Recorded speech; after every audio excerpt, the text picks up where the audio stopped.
Ayan, mag-gardening muna si Inday. O, diba? Mga flowers. Char. Mga, yan. Mga tanim, mga halamans. O, diba? Yan o. Sa labas pa lang yan ng bahay. O, diba? Ayan ang garden. Garden on the side. Charot. Na may kasamang dates. At may puno ng mangga. Diba? Ganun lang ang life dito.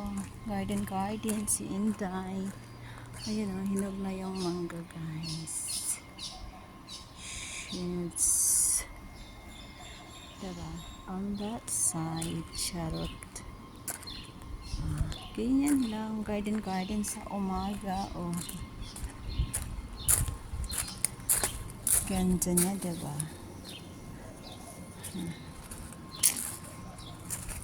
Hindi ko nga alam kung anong pangalan nito eh. Mabango to. Pero parang feeling ko ito yung nilalagay dati sa ano. Doon sa Jeddah ako. Sa Shahi.